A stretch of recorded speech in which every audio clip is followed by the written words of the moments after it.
一般這對手，純屬比心偷。與身邊來到適當時候，相反方向去守，浸於水底一塊石頭。如在惡鬥，每次出手，誰又笑於最後？沿路過，圍牆會突然撞破，從前那套路被我解鎖。逆轉的現場推下如錯我，像盡頭又折返當初。迷惑過，謎題會逐條道破，逆襲開始了，沒法可以停住我。沒困咗，思想飛出天際再激盪，為了想清楚尋一個結果。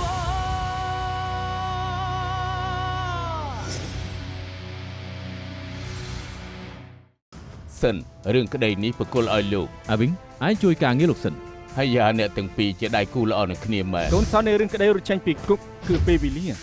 តែស៊ីសាវប៉ៅដឹងខ្លួនហើយឥឡូវគេប្រុងប្រយ័ត្នជាងមុនកាន់តែពិបាកចាប់ខ្លួនគេ ខ្ញុំនឹងទទួលខុសត្រូវប្រតិបត្តិការទាំងស្រុងខ្ញុំថាពួកយើងស្មានខុសហើយស៊ីសាវប៉ៅកំពុងតែធ្វើការធំជាមួយនឹងជនជាតិម៉ាឡេស៊ី2នាក់នេះជាថ្ងៃរៀបការកូនប្រុសស្ដេចគ្រឿងអលង្ការភ្ញៀវចូលរួមគឺសុទ្ធតែជាអ្នកមានលំដាប់ខ្ញុំជឿជាក់ថាមង្គលការនេះគឺជាគោលដៅរបស់ពួកគេខ្ញុំមកហៅស៊ូជីននឹងទៅពិធីមង្គលការនោះ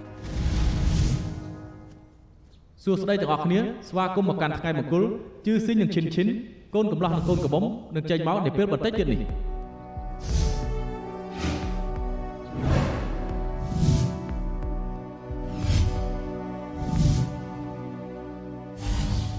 អាវិញ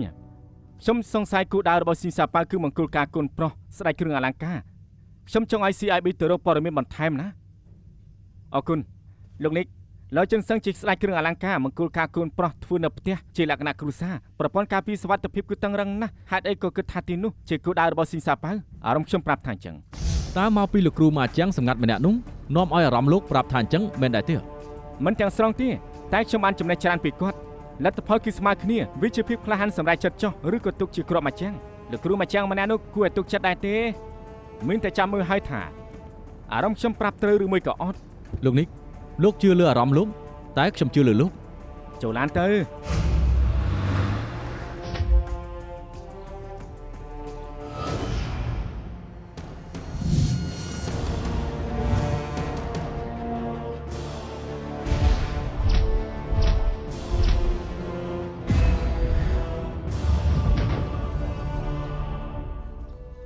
អធិស្ឋានផងអេដាបេឡា ជាសិងសូមអបអរសាទរ អរគុណអរគុណ អេណាឈិនឈិន កំពុងតែខ្លួនអរគុណដែលព្រមហោះ10ម៉ោងដើម្បីមកចូលរួមមង្គលការពួកយើង នៅមករំលឹកទៀនជើងខ្ញុំឡើងហើមអស់ហើយស្បែកជើងកែងដាំពេជ្រខ្ញុំរៀងចង្អៀនហើយខ្លាចតែមានអ្នកចំណែនទេដែលតែងតែស្អាតជាងកូនកំមុំ នាងពលយន្តហោះរហូតឡើងមិនបានគេងនាងអាចមកស្អុយបន្តិចហើយ ឈិនឈិនមិនដឹងថាអ្នកទាំងពីរមកទេបើដឹងនាងប្រកាសជាភ្ញាក់ផ្អើលមិនខានរកឲ្យញ៉ាំសិនទៅខ្ញុំទៅទទួលភ្ញៀវសិន ប្រធានហង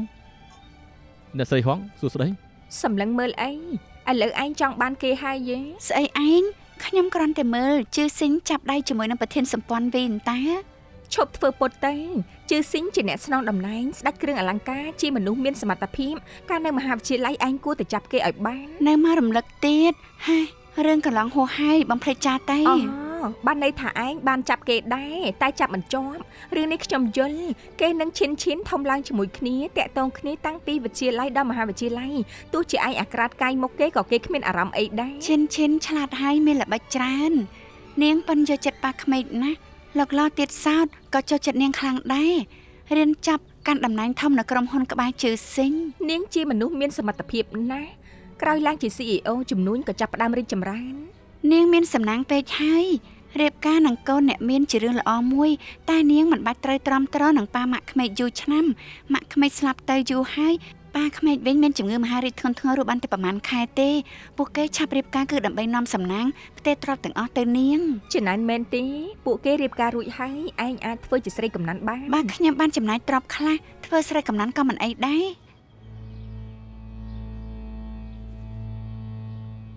ហ៎មកហើយអញ្ចឹងខ្ញុំទៅវិញសិនណាឡ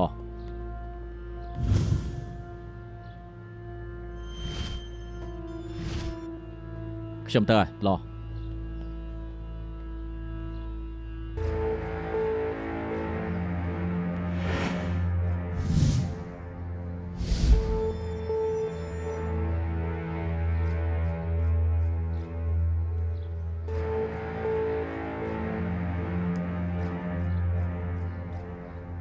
ឧបករណ៍រំខានកាមេរ៉ាសុវត្ថិភាពវាធ្វើការបានតែ10វិនាទីអីទេ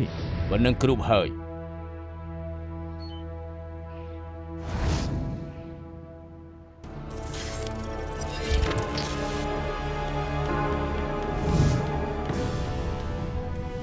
ទ្វារក្រោយមានអីខុសប្រក្រតីទេទ្វារក្រោយគ្មានបញ្ហា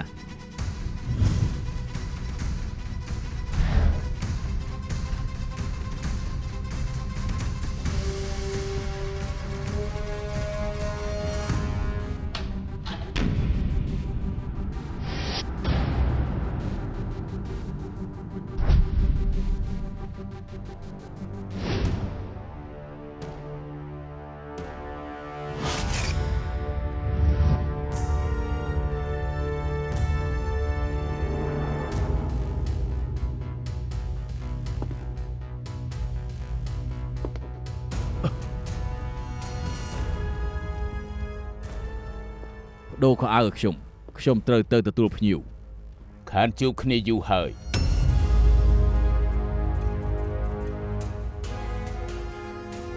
ទីបំផុតលបងមកហើយ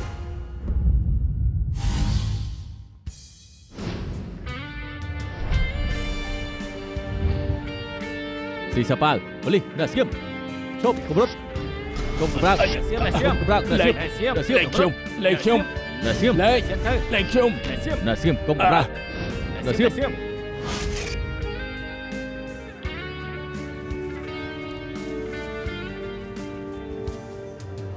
សម្រាប់15នាទី អាប៉ៅលបងអន្ត្រីយើងមិនជួយចិត្តជំពាក់នរណាទេថ្ងៃនោះឯងបានជួយយើងនឹងសងឯងវិញដឹងថានរណាប្តឹងប៉ូលីសឲ្យចាប់ឯងទេអ្នកណាអ្នកជិតខាងមិត្តស្រីរបស់ឯងលចិនសឹងគឺគេជាអ្នកប្តឹងប៉ូលីសឲ្យចាប់ឯងហើយយកមាសប្រាក់ឯងទៅលក់នៅថៃលក់បានលុយហើយក៏ត្រឡប់មកវិញคล้ายខ្លួនជាស្ដេចគ្រឿងអលង្ការគេឧស្សាហ៍លេចមុខនៅព័ត៌មានហិរញ្ញវត្ថុណាចិនសឹងគេនៅខាងក្រៅសោយសុខចំណែកឯងជាប់គុកយ៉ាងវេទនាជន់ក្បត់បែបនេះយើងពិតជាស្អប់ណាស់ថ្ងៃក្រោយបើឯងចង់ឲ្យជួយឯងប្រាប់យើងមកចុះ កាលនោះខ្ញុំជំពាក់បំណុលគេច្រើនដើម្បីកូនប្រុសខ្ញុំគ្មានជំរឿសខ្ញុំមិនគប្បីនឹងលបងខ្ញុំអាចដោះបំណុលដោយសារបានលុយលបងក៏ប៉ុន្តែទោះជាខ្ញុំចង់សងលបងក៏មិនដឹងសងដោយវិធីណាច្រើនឆ្នាំមកនេះខ្ញុំរស់នៅស្ពីអារម្មណ៍ខុសឆ្គងខ្ញុំឃើញព័ត៌មានថាលបងរត់ចេញពីគុកខ្ញុំបានដឹងហើយពិតជាបានធូរទ្រូងណាស់ព្រោះខ្ញុំដឹងថាលបងប្រកាសជាមករកខ្ញុំ មើលព័ត៌មានបានដឹងថាឯងកើតមហារីកធ្ងន់ធ្ងរនិងដឹងថាកូនប្រុសឯងចិត្តរៀបការ មកពីខ្ញុំលោភលន់លបងមកល្អណាស់ពេលវេលានេះខ្ញុំរងចាំយូរមកហើយ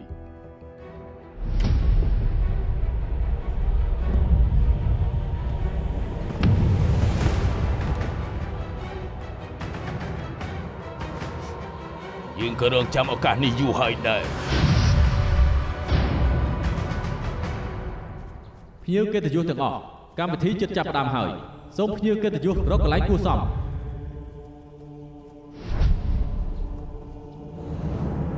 លោកកៅអីរៀបចំរួចហើយអាចរកកន្លែងគួរសមបានលោកឈ្មោះអីខ្ញុំអាចជូនទៅបាន អាប៉ៅ សូមចាំតិចអាឡូជួយរកកៅអីឲ្យភ្ញៀវម្នាក់ឈ្មោះថាអាប៉ៅផង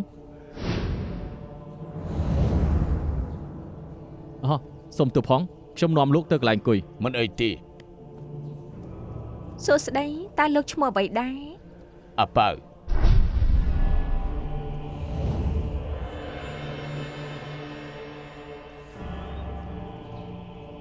ជួយយកឲ្យកូនកំមុំជំនួសខ្ញុំផង ចាបាន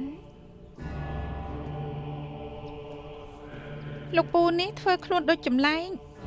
អំណោយគាត់ក៏ចាស់កម្រើដែរ បើកមើលជារបស់អីទៅ បើកមើលហើយអញ្ចឹង ភ្ញៀវកិត្តិយសកំពុងតែរងចាំហើយស្វាគមន៍កូនកំឡោះកមុំមកកាន់រោងពិធី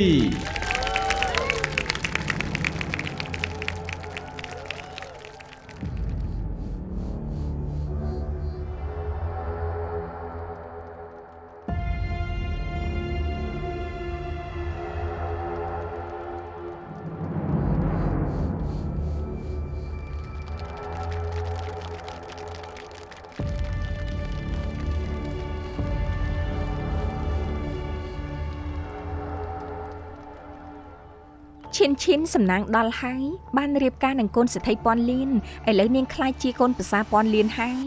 ពិតជាគូស្នេហ៍ដ៏ស័ក្តិសមនឹងគ្នាខ្លាំងណាស់កូនកំឡោះកូនកមុំនិយាយប្រមាណមកទៅអរគុណភ្ញៀវកិត្តិយសទាំងអស់ដែលចូលរួមក្នុងថ្ងៃមង្គលពួកយើងដោយសារលោកប៉ាសុខភាពមិនល្អទើបរៀបចំពិធីនៅផ្ទះ ប៉ាក្មេងមិនចូលចិត្តហឹកហាក់ទៅពួកយើងធ្វើសាមញ្ញសង្ឃឹមថាមិនប្រកាន់ទេ ឯណាលោកឡោះប៉ុណ្ណឹងមិនទាន់គ្រប់គ្រាន់ទេខ្ញុំជឿថាភ្ញៀវកិត្តិយសចាប់អារម្មណ៍ខ្លាំងទៅលើរឿងរ៉ាវស្នេហាអ្នកទាំងពីរតើអាចរៀបរាប់ត្រួសបានដែរទេ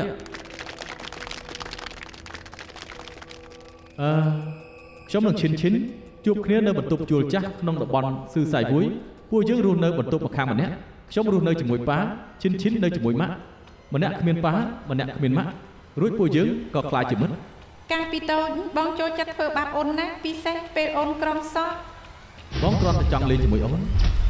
លោកនាងយើងតម្រង់ទៅភូមិមកគ្រឹះតកោឡតែផុតតាំងអ្វីក៏គ្មានយើងចាំអាវិញផ្ដល់ដំណឹងសិនទេរងចាំខ្លាចតែមិនតាន់ពេលទេខ្ញុំជឿជាក់លើអារម្មណ៍ខ្ញុំ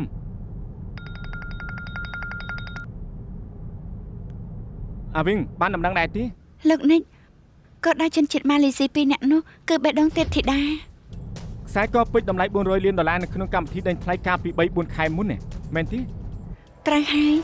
ផានសុងសេដ្ឋីម៉ាឡេស៊ីប្រកាសជាសាធារណៈមុនការដេញថ្លៃថាទោះជាថ្លៃប្រមាណក៏ត្រូវតែទិញយកជូនមិត្តស្រីឲ្យបានតែត្រូវបេលីឈីវកូនស្រីស្ដេចហាងនៅហុងកុងទិញបានមុនទើបគេចាត់មនុស្សឲ្យមកហុងកុង បេលីឈីវចូលរួមពិធីមង្គលការដែរទេ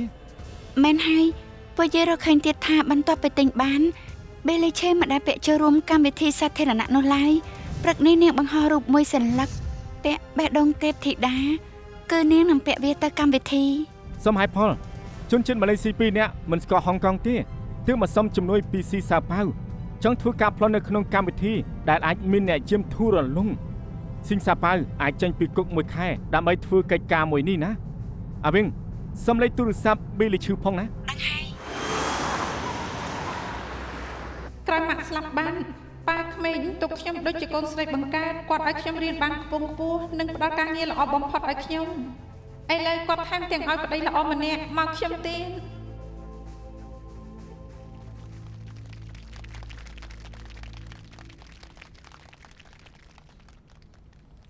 រំភើបណាស់ភ្ញៀវកិត្តិយសទាំងអស់ប្រហែលជាអន្ទះសារចង់ធ្វើជាសាក្សីគូស្វាមីថ្មីនេះហើយបន្តទៅនេះសូមអញ្ជើញលោកប៉ាតែម្នាក់ឡើងលើឆាកពិធី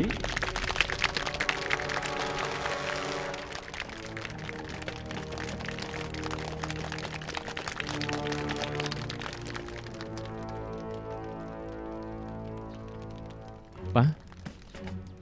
ប្រយ័ត្នតិច មួយប៉ា ប៉ាអរគុណទាំងអស់គ្នាដែលផ្ដល់កិត្តិយសចូលរួមថ្ងៃមង្គលការកូនខ្ញុំគឺជឿស៊ីងនិងឈិនសុខភាពខ្ញុំមិនសូវល្អតម្រូវឲ្យកូនប្រារព្ធកម្មវិធីមិនបានកក្រឹកកក្រែងឈិនឲ្យប៉ាសុំទោសខ្ញុំពិតជារីករាយដែលទេវតាបំពេញបំណងចុងក្រោយឲ្យខ្ញុំអាចឲ្យខ្ញុំនៅរស់ដល់ថ្ងៃមង្គលការកូនឲ្យខ្ញុំធ្វើជាសាក្សីកូនប្រុសខ្ញុំនិងកូនប្រសាស្រីខ្ញុំអរគុណណាស់ ក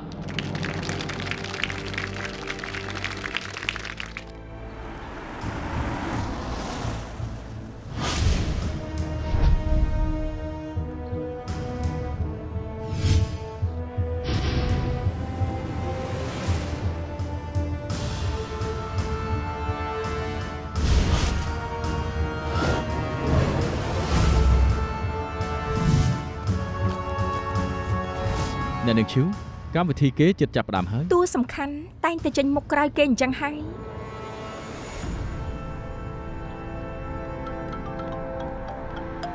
អ្នកនឹងឈឺមានទូរស័ព្ទ Hello អ្នកនាងបេលីខ្ញុំអធិការជាន់ខ្ពស់ស៊ុនវុយលីពួកយើងបានដំណឹងមកថាមានចៅនៅក្នុងភូមិគ្រឹះតកោឡ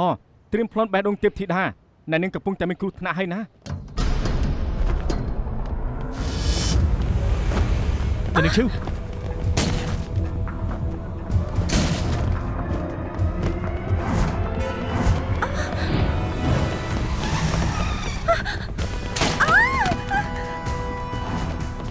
ហើយសូមកំណាញ់ជំនួយ បាទ ជួយផងជួយផងជួយផងជួយផង ប៉ាឆាប់ទៅ ប្រយ័ត្នណាប៉ា ប្រយ័ត្នបន្តិចលោកប៉ាប្រយ័ត្នបន្តិច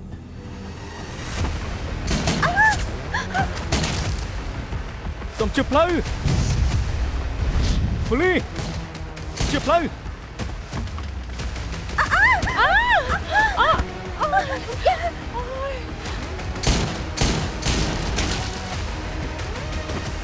ចូលមក ដាក់កំពឹងចាប់ទៅឲ្យលឿន ឡើងទៅ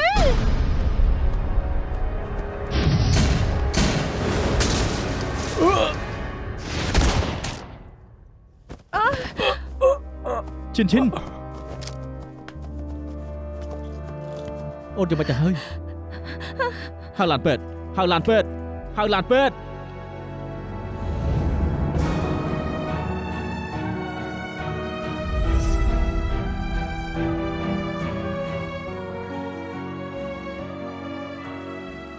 ប៉ា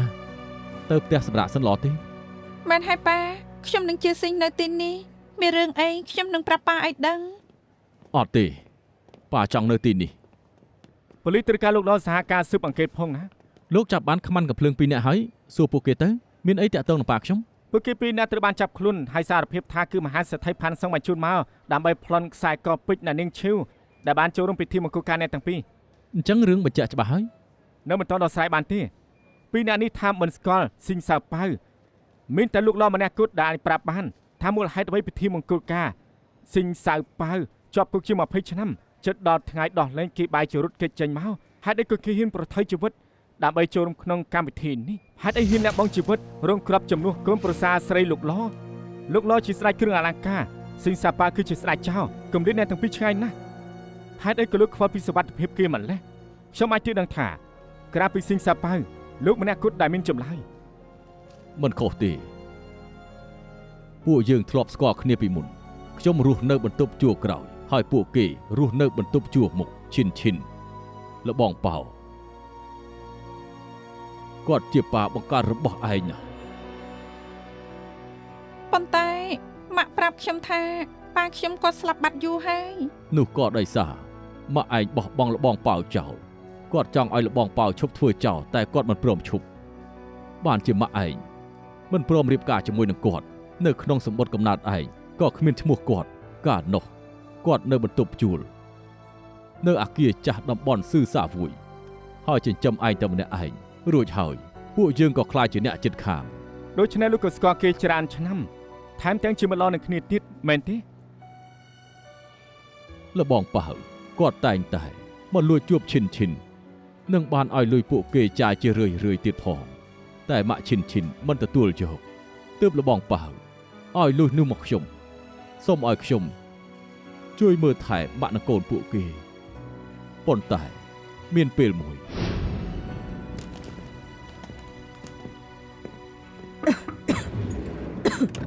អាជីង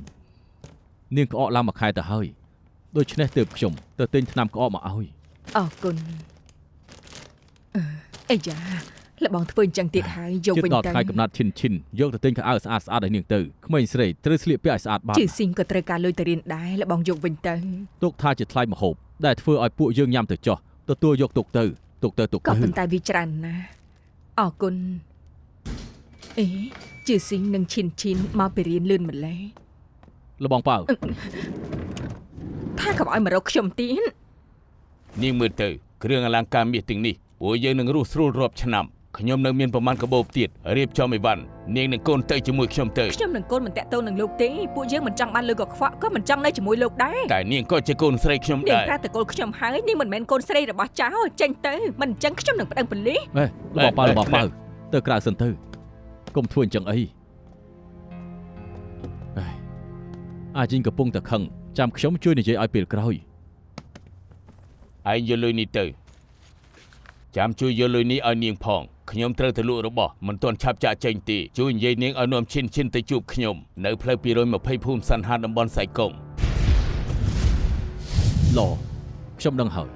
កាលនោះខ្ញុំត្រូវដៃគូរកស៊ីបោកប្រាស់ខ្ញុំត្រូវជាពាក់បំណុលវ៉ាន់កខ្ញុំមិនខ្លាចស្លាប់ទេតែពួកចងការប្រាក់នឹងមិនលើកលែងឲ្យកូនប្រុសខ្ញុំជាអ្នកប្តឹងប៉ូលីសនឹងក្បត់លបងប៉ះ លោកជាអ្នកលួចទ្រព្យសម្បត្តិរបស់ស៊ីងសាប៉ៅមែនទេ លោកប៉ះកុំនិយាយអ្វីទាំងអស់ពួកយើងនឹងរកមេធាវីជឿស៊ីងប៉ះរស់នៅមិនបានយូរទៀតទេប៉ះបានធ្វើរឿងខុសឆ្គងប៉ះបានធ្វើឲ្យឈិននឹងម៉ាក់នាងខកបំណងឲ្យប៉ះធ្វើរឿងត្រឹមត្រូវទៅប៉ះខុសប៉ះទទួលលោកថាត្រូវខ្ញុំបានទៅតាមទីតាំងដែលលបងប៉ៅប្រាប់ខ្ញុំហើយបានយកមាសពេជ្រទាំងអស់នោះខ្ញុំថែមទាំងប្តឹងប៉ូលីសឲ្យមកចាប់គាត់ទៀតផងក្រោយមកទៀតខ្ញុំបានរត់គេចខ្លួនពីពួកទាបំណុលហើយក៏ទៅថៃយកមាសពេជ្រលក់យកលុយខ្ញុំដោះបំណុលទាំងអស់នឹងបានបើកហាងមាសមួយខ្ញុំធ្វើខុសច្បាប់ចាប់ខ្ញុំទៅ ប៉ូលីសនឹងដោះស្រាយរឿងក្តីលួចទ្រព្យសម្បត្តិតាមក្រោយឥឡូវខ្ញុំគ្រាន់តែចង់ដឹងមូលហេតុស៊ីងសាប៉ៅរត់ចេញពីគុកប៉ុណ្ណោះ ខ្ញុំដឹងក្រដាស់មិនអាចខ្ចប់ភ្លើងចិត្តទេទោះជាខ្ញុំលក់មាសពេជ្រអស់នោះនៅថៃអស់ក៏ដោយក៏ដំណឹងនោះ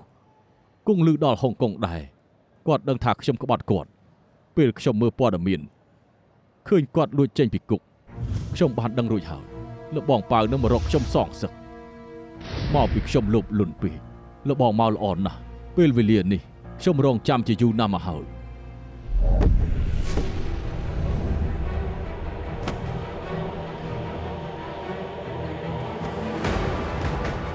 យើងក៏រងចាំឱកាសមួយនេះយូរហើយដែរ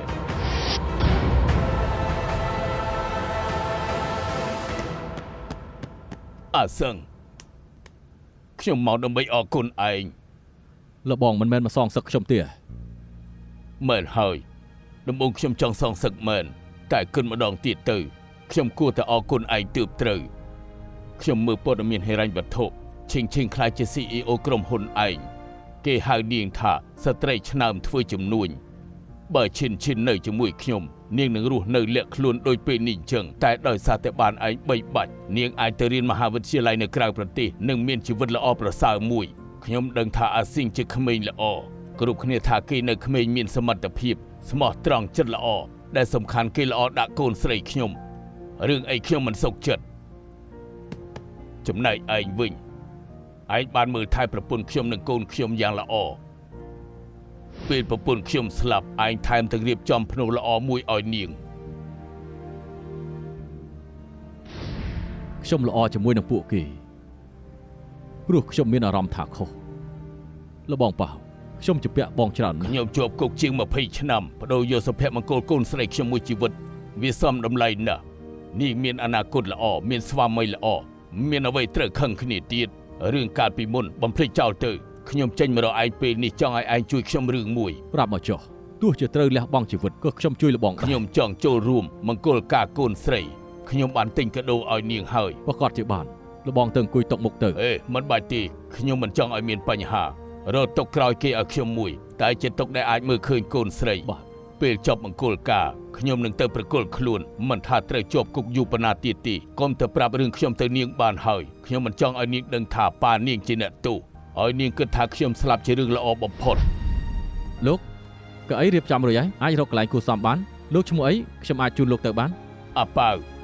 អាឡូរកកៅអីមួយឲ្យភ្ញៀវម្នាក់ឈ្មោះថាអាប៉ៅផងអេប្រាប់គេថាគាត់ជាមិត្តភក្តិរបស់ខ្ញុំស្ដាប់បានទេគាត់ជាមិត្តរបស់លោកម្ចាស់ឡអោះសុំទោសផងខ្ញុំនាំលោកទៅកន្លែងអង្គុយបាបកម្មពិតជាមានពិតមែនឥឡូវខ្ញុំធ្លាក់ខ្លួនឈឺធ្ងន់សមមុខខ្ញុំហើយតែលបងប៉ាគាត់ត្រូវជាប់គុកជា20ឆ្នាំបាបកម្មគាត់សងរួចហើយ ហេតុអីគាត់ត្រូវរងទុក្ខទៀតហេតុអី លោកត្រូវច្បាប់ដាក់ទោសពិតមែនតែក្នុងនាមជាប៉ាអ្វីដែលចំពាក់កូនគ្មានថ្ងៃសងអស់នោះទេលើកនេះគាត់ជួយជីវិតកូនស្រីចង់បញ្ចប់គាត់ក៏មិនមានវិបត្តិសារីដែរ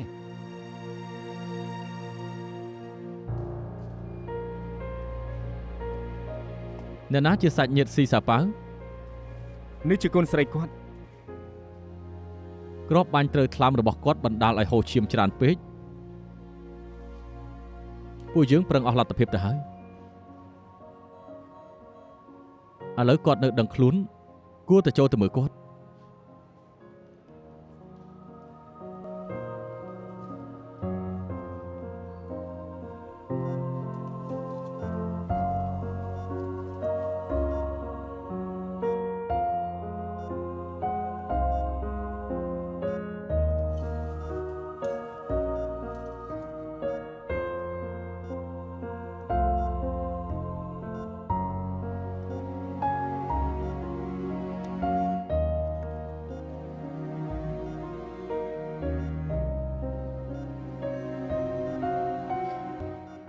ឯងដឹងរឿងអស់ហើយ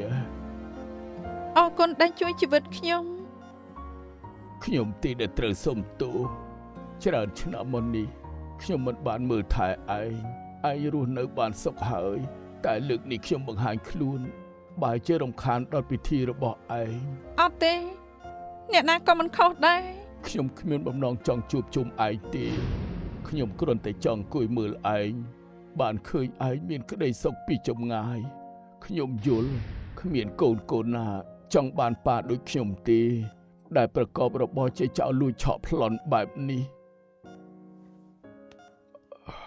តែលើកនេះខ្ញុំត្រូវមកមើលឯងរៀបការឯងនៅចាំបានទេកាលឯងនៅតូចពេលដែលខ្ញុំនាំឯងទៅញ៉ាំ burger ខ្ញុំបានសន្យារឿងមួយនឹងឯងមកហើយញ៉ាំឲ្យច្រើនទៅម៉ាក់មិនដែលនាំឯងមកញ៉ាំទេអី អត់ទេម៉ាក់ថាថ្លៃតោះតែថ្ងៃកំណើតបានម៉ាក់នាំមក បើចូលចិត្តញ៉ាំឲ្យច្រើនទៅបើមិនគ្រប់ពូទិញឲ្យឯងញ៉ាំទៀត ល្អណាស់ មក អរគុណលោកពូ ឈិនថ្មីនេះពូរវល់ការងារអាចនឹងមួយរយៈពេលពូមកវិញពូនឹងនាំទៅញ៉ាំរបស់ឆ្ងាញ់ ម៉ាក់ថាពូសន្យាខ្យល់រាល់លើកមិនគួរឲ្យទុកចិត្តទេ ពេលឈិនកើតពូកំពុងធ្វើកិច្ចការសំខាន់ថ្ងៃឈិនចេះដើរដំបងពូកំពុងលាក់ខ្លួនថ្ងៃឈិនចូលរៀនពូរវល់វាយទាត់ធាក់ឲ្យតែថ្ងៃសំខាន់ពូខានរហូតឈិនពូសន្យានៅថ្ងៃដែលឯងរៀបការពូប្រកាសជាទៅចូលរួមពូនឹងទៅមើលឯងស្លៀកឈុតកូនក្រមុំរៀបការដោយរីករាយល្អទេ ល្អអន្តើអញ្ចឹងស្អែកខ្ញុំនឹងរៀបការពូចាំនាំខ្ញុំទៅញ៉ាំអីឆ្ងាញ់ផង បាន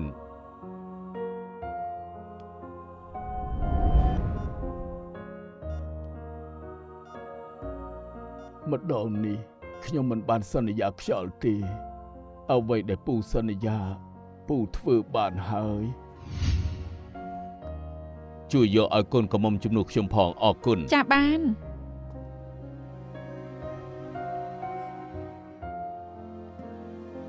នៅថ្ងៃដែលឯងរៀបការពូប្រកាសជាទៅចូលរួមពូនឹងទៅមើលឯងស្លៀកឈុតកូនក្រមុំរៀបការដោយរីករាយ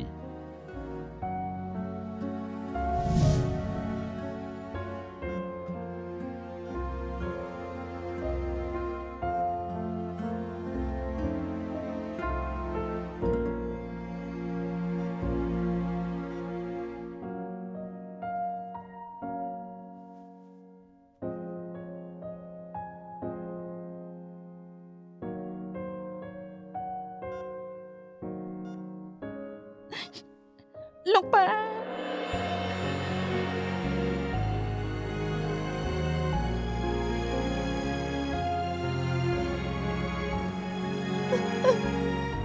លោកប៉ា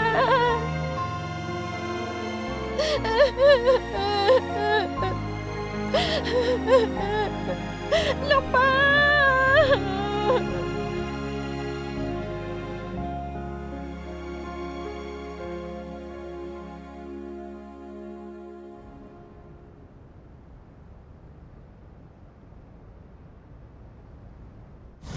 ខំតែគិតថាស៊ីសាប៉ាចេញពីគុកដើម្បីធ្វើកិច្ចការធំមួយ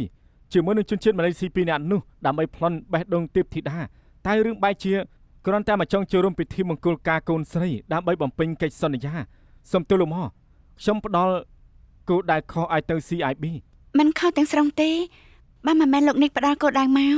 ពួកយើងក៏មិនបានដំណឹងពីខាងម៉ាឡេស៊ីនិយាយឲ្យត្រូវលោកនិកជាកូនសារបំបីរឿងក្តីនេះកាន់តែសំខាន់ជាងនេះទៀតនោះគឺជនជាតិម៉ាឡេស៊ី2នាក់ត្រូវបានចាប់បានដោយសារតែលោកនិកដៃត្រង់ការខំប្រឹងរបស់គាត់គួរសរសើរមែនទែនលោកមកត្រូវទេហេតុអីគ្រប់គ្នាយល់ថាខ្ញុំកំពុងចង់បន្ទោសនិកលោកមកចងចិញ្ចាមទៀតហើយគ្រប់គ្នាព្យាយាមបកស្រាយការពារនិកបែបនេះប្រៀបដូចជាខ្ញុំជាថ្នាក់លើនឹងគ្មានហេតុផលដូច្នេះហើយបានជាខ្ញុំចងចាំការស៊ើបអង្កេតសំខាន់ដើម្បីបំបែកក្តីគុណសម្បត្តិធំលើកនេះបានទៅនិកនិងអាវីងខ្ញុំនឹងរាយការណ៍តាមត្រង់តែម្ដងចាំទទួលបានសរសើរទៅហេលោកមកមិនចាំបាច់រាយការណ៍ត្រង់ពេកក៏បានដែរលើនេះខ្ញុំធ្វើត្រូវក្នុងកំហុសបើសិនខ្ញុំមានគុណសម្បត្តិខ្ញុំរៀបខ្លួនណាលោកនិកសំណាងក៏ជាផ្នែកមួយនៃកម្លាំងដែរពីមុនលោកពឹងលើកម្លាំងលើកនេះពឹងលើសំណាងក៏ជាថ្វីដៃដែរមិនខុសទេក្រុមដែលអាចទៅដល់វគ្គផ្ដាច់ព្រាត់ World Cup គឺសុទ្ធតែខ្លាំងតែដើម្បីឈ្នះទាល់តែមានសំណាងជាងគេសំណាងល្អប្រសើរជាងមានជំនាញលើកនេះអាវីងមានជំនាញនិកមានសំណាងល្អយោងធ្វើឲ្យការងារនេះទៅយ៉ាងរលូន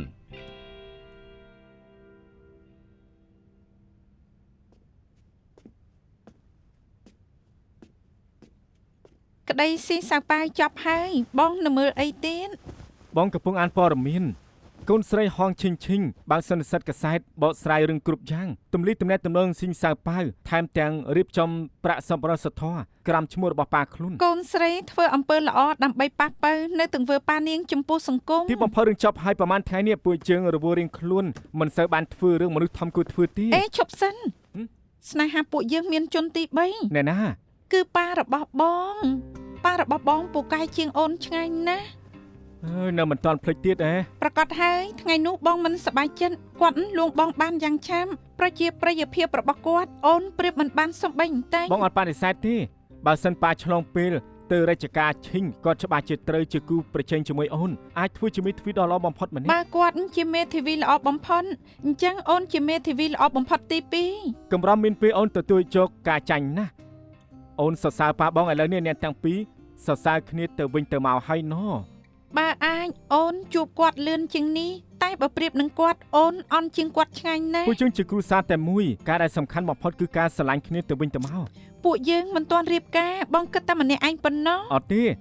គឺពួកយើងស្រឡាញ់គ្នាឥឡូវគឺរស់នៅក្រោមដំបូលតែមួយទៀតអូនប្រកាសជាប្រពន្ធបងច្បាស់ណាស់ណាអូនេះភាសាចិនអូនមិនពូកែតែអាចឆ្លើយជាភាសាអង់គ្លេស objection បង objection អូនមិនអាច objection បងទេ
មេធាវីយិន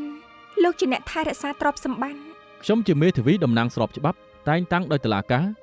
ជាអ្នកគ្រប់គ្រងទ្រព្យសម្បត្តិរបស់វុយស៊ូលឹកខ្ញុំសាយើស៊ីនខ្ញុំមកដើម្បីទទួលទ្រព្យសម្បត្តិបងស្រីខ្ញុំសាយើលី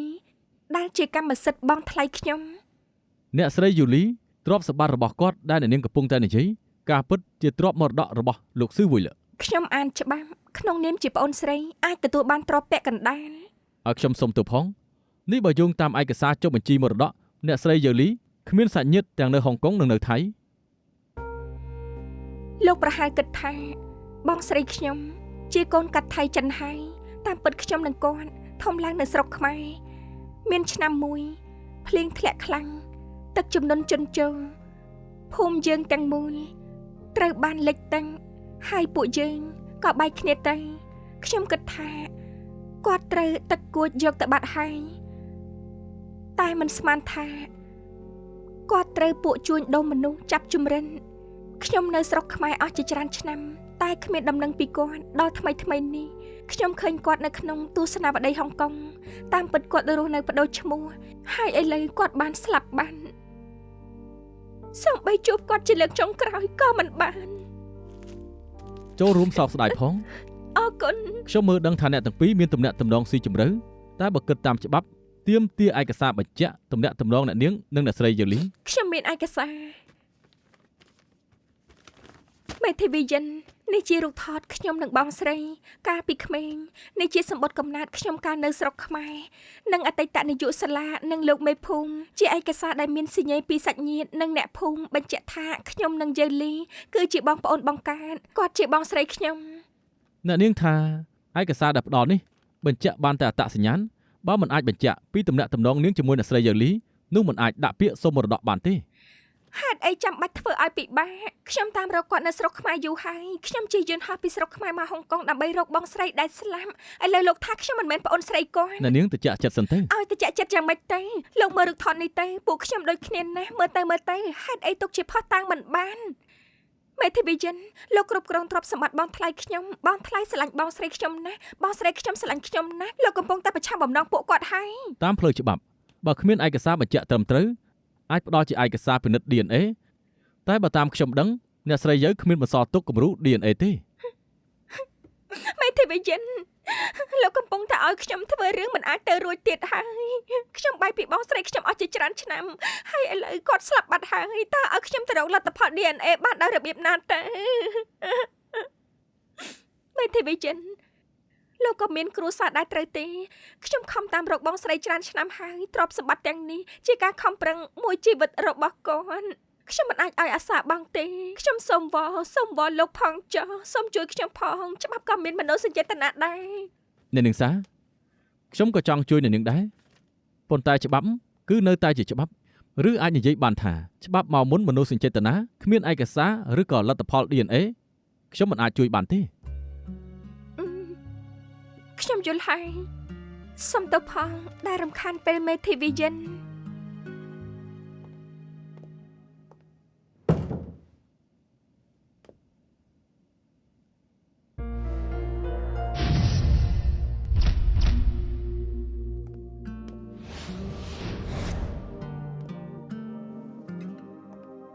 ប្រើពេលកន្លះជីវិតតាមរកគាត់ទីបំផុតរកបងស្រីឃើញហើយមានទាំងសាក្សីនិងឯកសារបញ្ជាក់តែពួកគេនៅត្រូវការរបាយការណ៍ DNA បងស្រីស្លាប់បាត់ហើយតើឲ្យខ្ញុំយកលទ្ធផល DNA ពីណាបានទៅពួកគេកំពុងតែធ្វើឲ្យខ្ញុំលំបាកហើយ អ្នកនាងសាពួកយើងពិតជាអាណិតអ្នកនាងណាស់ក៏ប៉ុន្តែគេនិយាយថាគណៈកម្មការធ្វើបែបនេះដើម្បីការពារផលប្រយោជន៍សាធារណៈទ្រព្យសម្បត្តិអ្នកស្រីយូលីសរុបជាទឹកប្រាក់មានចំនួន $13,000 លានហុងកុងបើចំនួនពាក់កណ្ដាលគឺស្មើនឹង$6,000 លានតើអ្នកនាងចង់ចំណាយវាយ៉ាងម៉េច ខ្ញុំដឹងបងស្រីគាត់ធ្លាប់ធ្វើខុស